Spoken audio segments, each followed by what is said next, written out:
What is up, everybody? It's your boy, Chad Summer here on Rock Volumes Up Podcast, bringing you stories of the real, the raw, and ridiculous on our road to recovery, helping those bound and bonded to addiction to find freedom into recovery. As you can see, I have my very beautiful awe-inspiring co-host, also AKA my wife and baby girl, here with us tonight. Tonight we are coming to you from Park City, Utah, where we just got back from a speaking competition in Dallas. an amazing international speaking competition. And Yeah, I am downplaying. I apologize. I didn't mean to do that. That's not out of here, so I don't downplay anything. This was an event that was put on by our speaking coach, Summer Day, the amazing Summer Day. Yeah. She was our speaking coach, teaching us to be motivational speakers and at a very high level. Yeah. Absolutely. But she's teaching us to be up there with the best of the best. Absolutely. And how has she done so far, baby? Oh, well, how has she done so far? Let me see. Your boy here stuck. Not third, not second. No disrespect to either one of those because everybody was music worked really hard. But first place in the International Master the Stage speaking competition put on by Summer Day.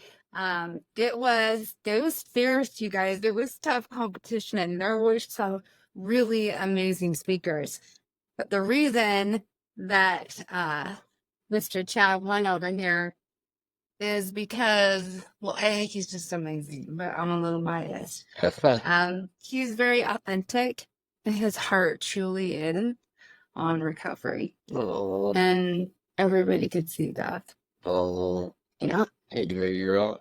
Listen, we didn't want to just come on here and talk about my amazing win. We wanted to we want to segue in why that is so important, why that is so special to me. Because the judges seen my mission, seen what was on my heart, and that is to help those in addiction to recovery. That's the message that I share. And so what I really want to talk about today is again, just my journey in addiction recovery. It's been a long road, 30 plus years of addiction.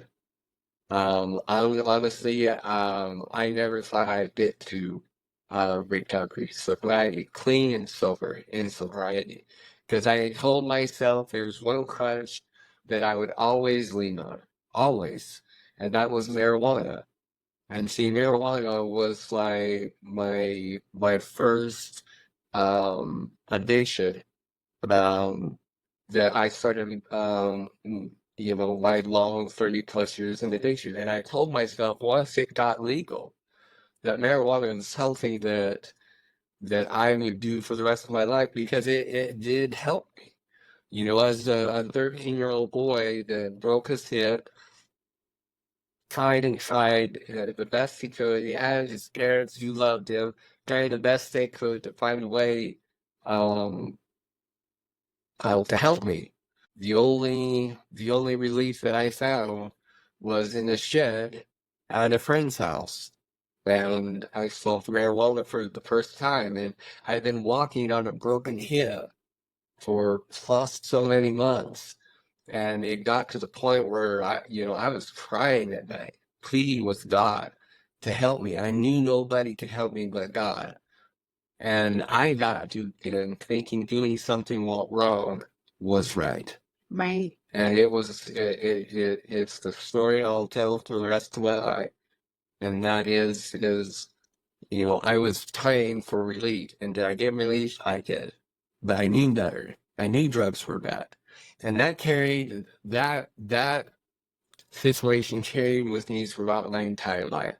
And I am pleased to announce that January of 2023 was the last time that I smoked marijuana. And I haven't touched it since. Why? Because I know, and listen, I'm not harping on people who use medical marijuana. I truly, truly believe that there is a purpose for medical marijuana, and that's to use it as prescribed from a doctor. But guess what else is prescribed by a doctor? Opiates. How many people out there do we know, including ourselves, have had issues with opiates? Me. Well, the other thing is that even though something might be legal, every some people, because they have addictive tendencies, that just cannot. Addictive behaviors. They can, it's unwise for them to participate in that behavior because it always leads down a road that doesn't It's out of control. get you anywhere. But it becomes when your life becomes unmanageable. One of my best friends, Ben Harris, his road to addiction was a surgery. Simple as breaking his forearm or his shoulder, getting surgery, and he got addicted to opiates. Got fast. And he actually did a story. That's why he said his name. He did a story for Raphael that he actually did an interview for Raphael's up kind of going through his journey in his story. And it's a very powerful story too. And Ben brought it. Huge. I think, the success in this is that, not only is Chad sober, when we both have, addiction stories. Mine, I also did, podcast earlier on. We'll do it again at some point, but I have 30 plus years of living in a family that was wrought with addiction. And so coming from both sides of the fence, really, one of the things that's so powerful about what happened this weekend is that he was speaking competition. Yeah, that's huge. And yes, he took first place. Sounds amazing. And that his story is really impactful and powerful. But the beauty behind how he got there is because really you still lived in your identity. Yeah. You let go. You released yourself from the chains of your past. And it's like I said, that story of how I was introduced to marijuana, it relieves pain, just like opiates do. But here's the thing, I am an addict. I have addictive behaviors, so I don't use these prescription drugs as needed. I overuse them. I have constantly overused them. And part of my story is coming to that point where I realize I can no longer use these prescriptions as prescribed because I have no control. And it always is a slippery slope. It always leads to other things. And part of my story is realizing that even though I could rationalize it all day long I could rationalize it. But I had to come a point in my life where I was able to come to terms with myself and realize that this cannot be in my life and me live a meaningful, purposeful life because it's gone to rock bottoms every time. And so you out there, who are battling, maybe something similar. You have to take a good long look in the mirror and realize what's more important. There's people out there I know they're in pain. I'm in pain. Every day I'm in pain. I got hip pain. I got lower back pain. I got shoulder pain. I got knee pain. I'm just a pain. Yeah. And that too becomes a coping mechanism. We find whatever we can to rationalize using these drugs, alcohol, prescriptions, whatever the case may be in your life. We rationalize it and justify it to our detriment. And I had to come to terms with myself and realize that even though I can rationalize, I can get these prescriptions, they always left to my detriment, and that's why it was so big for me, um, to make that choice and look at myself in the mirror. And once I made that choice, look what has happened in my life. I'm getting able to settle down, get to therapy, because I know personally in my life, addiction was a band-aid covering up a laceration. There was much more deep wounds that had to get taken care of. You ever seen a dry drunk? They get sober, but they're mad and mean all the time. Not saying I'm a counselor or a therapist or anything, but somebody who sat in a lot of rooms, there's usually something deep-seated there, something that isn't resolved. I took control of that. I knew that I was a dry drunk. I knew I'd get sober and I'd still be fighting these demons. So I went to therapy, got married to my best friend. Since then, I have been able to create this podcast, become an international award-winning actor, international award-winning um, speaker. Started Rock Bottoms Up podcast dedicated to addiction recovery. Now working through the state of Idaho to get my certificate to become a peer recovery coach.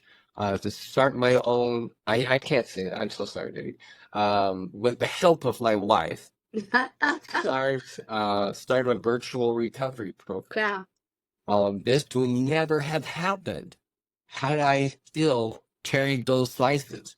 I was rationalizing just fine and things would still go good, but it was just a matter of time before it just completely imploded and destroyed my life. And not just letting go of the license, you guys, that's obviously that's the first step. That's huge, recognize you the issue, and then having the willingness to work through that and finding the right resources to help you do that. But it's also finding a community, like finding the right community that's going to support you.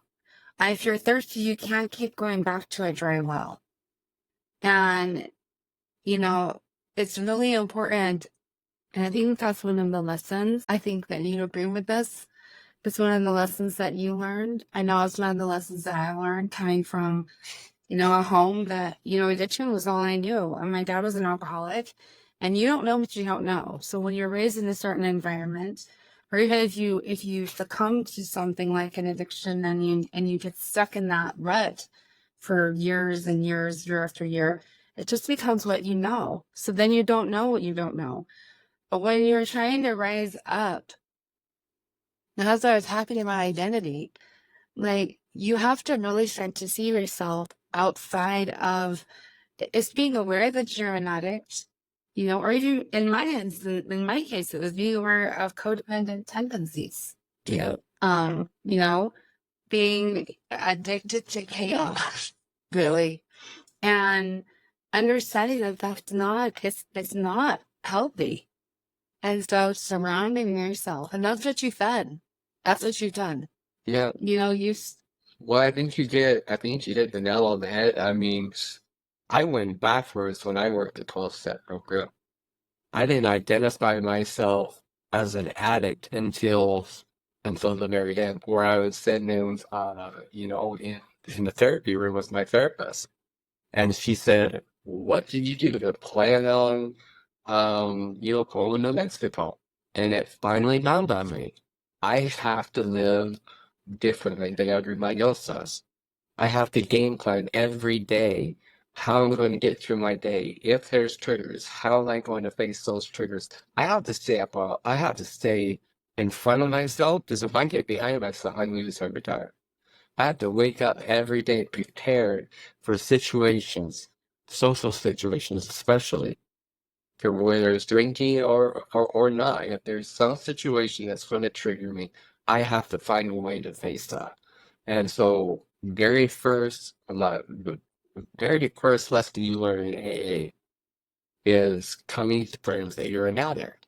That's the number one lesson they'll teach you. And I didn't learn that until the end. And so I was going out there unprotected every day, thinking that my willpower would be enough to carry me through. And you learn that through the addiction recovery. Dennis, I got any more seals. that powerful. I got a That damn nice was that. he's choking back the emotion. Yeah. Prepare yourself every day. How are you going to face your own demons inside your head and whatever social pressures that are out there in the world? That's number one. It's key to your recovery. And it's what he's talking about is we took the cruise to Mexico and it was his last relapse. And when I say last, I mean the last time, but also the last time. Yeah, the last. Not. And Ain't going back out. No, yeah, that's too good. it's a good life. I'm smart to turn that shit back around. But You should say shit. shit. Oh, probably yeah, the different rating over rating. I'm dead. Earlier, but dead. Either way, it's hard to turn back around. And so I think like you just driving yourself. So I watched him when we were in Florida and we were sick as full. Florida's a medical legal state. And so he came out to Florida and he got his medical marijuana card. And, it took us to find it every step of the way. Oof. And, it's hard. It's hard when you're not the addict, but you can see the tendencies. And it's hard to talk about that with somebody. I was like a 10-year-old kid. Yeah, no Toys R Us. I mean, Right? you go from Billy Bob, where you could have 1 to 2 flavors of your favorite candy, or then you go to Toys R Us and it's like not only you can have it in candy, you can have it in wallpaper. But then also you were kind of like the kid Toys R Us trying to take control away from you. Oh, that's right. No, Yeah. Oh, she'd say, hey, you need to cut back. I say, try and take away these 10 suckers from me. I dare you. I dare you. Take one away, I'll put 2 in the mouth. That's exactly how I acted. Like, There really was. There really was. And it was really difficult. We had to do a lot of working through to break that. But what I can remember saying to you very quickly, if you're going to get sober, be sober. yeah. Because if you Slippery slope. you have an addiction, Oh, that's slippery slope. you have an addiction. And I know I watched It's all fun and games until something happens. It's all fun and games. You're in control until something bad happens. And then all of a sudden, rationalizing this microdose turned into, I'm not going to feel today. I'm going to feel today, turns into 2 days, turns into a week, turns into plus years, and just fly by. Yep. Absolutely fly. And you have to know how many years living lifestyle by like that? Just 30 plus. 30 plus years. I mean, I had some sobriety in between. Yeah, you have some in between. But like I said, I was a dry drug. And well, you didn't. Yeah, you hadn't done the work, I didn't do the work. and you didn't have the confidence. Walked around angry. Yep. And man, it's an ugly beast to deal with. It really is. What happened though in the last That's why I would just start focusing. year and a half? I mean, I went from staring, single in a 1-room apartment, literally watching life pass me by where I wouldn't even take care of my hygiene. They got that bad, addiction got that bad, to now I am out, being an outstretched hand of God, reaching our brothers and sisters broken, who don't think that they're loved, who don't think that their life has any meaning. I didn't think my life has any meaning. Truly inspiring people. And you guys, the cool thing about it is that his choice to step out of addiction didn't just impact your life. Mm. It impacted my life and our children's lives. And My friends' lives. it's honestly his mom, his sister, our extended family. And I mean, it kind of makes me emotional to talk about, honestly, but just to be there this weekend with him and to see like the powerhouse couple that we're becoming, because we've both chosen different paths than the ones that lived out before us. Yeah. I didn't come the addictions necessarily, of what people typically tend to think of when they think of addiction. But I still was very much impacted by addiction. Very much impacted by addiction. But very isolated. Self-esteem. Felt all the pains of it. The worthlessness, abandonment. There'll be a child of an alcoholic. It was hard. It was really hard. It was very destructive on our family, and it really created a situation in an environment where we didn't have the chance to bond as a family the way that, I want our family to be. And because we've taken these steps and we've put ourselves in a position now where we recognize where we came from, and we know what we have to do to keep walking forward and not going backward. Amen. And we've given each other permission to call each other out if we see tendencies or behaviors, and we know that if those things creep up, it's time to go and talk to somebody. And that doesn't necessarily mean each other. I mean, we talk to each other all the time. We pray together constantly. We do things to grow together. If he is feeling like he needs to go to an AA meeting, I go with him. If he feels like that support system is necessary, if I need to go see my counselor, I do.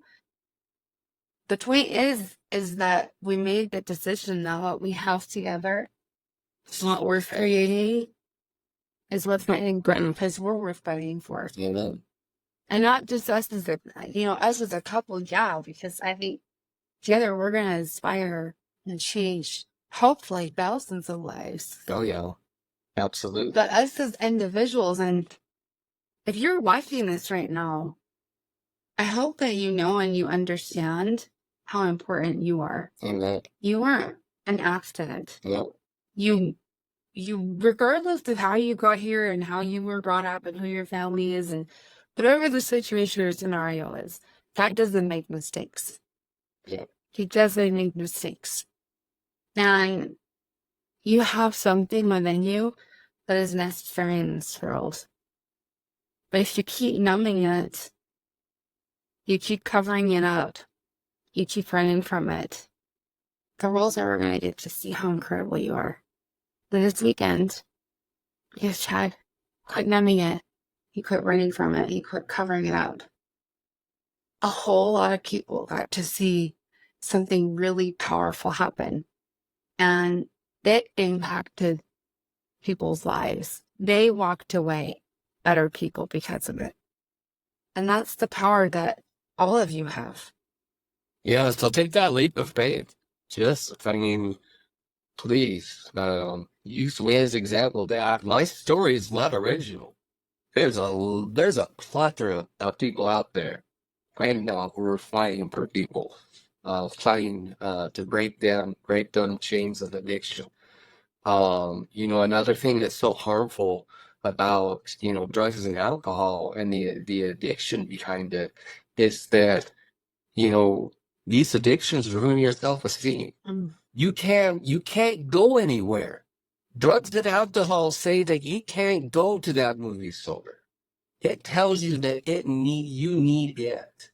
Then it hides the true special spirit what's inside of you. You don't need anything to be cool. You don't need anything to make people love you. Right. The power and the source of God is in you. It's in each and every one of us. We have that. That is our divine right by the Maker. That we are all beautiful gifts to this world. And you are a gift. Yeah. And so stop using these things to make you think that you are better with it, you're funnier with it, you're cooler with it, that you can get the job done with it. No, you can do it. Trust me, I'm living proof. I'm living proof that once I made that choice, my life has my confidence, my self-esteem, just the production, what I can do, what I'm able to do, what I'm able to accomplish, and I'm learning. And that's the best part. Even his belief in other people, you guys. Even his belief in other people in the world and what can do with other people and trusting other people. And because of that, you guys, I can even explain to you, you're gonna see this community that we are building up. Yeah, absolutely. Because the people that are coming into our presence, that we're going to be able to create with them and gift to everyone of you guys is incredible. Yeah, so if you don't feel like you guys have a community, please join us, join our community at rockbottomsuppodcast.com. Yeah. Go there, get my 5 steps of how to maintain your recovery. Yes. Come join and be a part of this community. Yeah, we will pour into each other. Yes. That we will help each other, educate each other, support each other, be that positive influence. You know, some days are better than others, but we will be there through the thick and thin. Us brothers and sisters locking arms together while we rise up by breaking the chains of God. First, by breaking the chains of addiction while rising up for God. This is our task. Take it. I promise you, your life will never be the same. Your life will be slingshotted into a world you never even imagined. I never imagined this. Yeah. I did. I lied. I imagined this when I was a kid. I imagined this as a kid. And now, here I am, 45 years old, being able to follow out that little kid's dream because I made a choice. I made a choice to get sober and want to send the best choice of my life. So please join us, rockbottomsuppodcast.com. Please, anybody out there who is suffering, anybody who's out there who knows somebody is suffering, please share this information with them. We're all about community here. And we would love to have you because you make us stronger. Absolutely. You make us stronger. Helping you helps us realize how grateful we are to be where we're at and be sober. And we have, that's a blessing from God to be able to help our brothers and sisters get that same relief, get that same freedom, break those shackles and chains, and be able to see you guys flourish and grow above beyond your belief, beyond your imagination. It is so worth it, you guys. I just want to thank you guys for joining us today. We love you guys. We appreciate your love and support. Thank you for continuing to support us. We're going to continue to grow. We're going to continue to grow with you, and we're going to become stronger as a unity, as a group, as a community, while we choose sobriety every day. Guys, I love you. For me, baby girl, little Miss Beautiful, little Miss Shauna. Yes. I thank you for joining us here at another episode of Rock Bottoms Up. Our next Monday, please join us as we got, I didn't say her name long, She's awesome. Shalane. Anyways, girl's been on the cover of Forbes. She's a powerhouse. You guys can there. You guys don't mind this up. She has her own book out. I will be spending out teasers throughout this week, but next week please join us as we sit down. Oh, Shalene, I love you, my friend. Don't touch me. We'll get it right this week, I promise you. But next Monday night, 7 p.m. Standard Time for another episode of Rock Bottoms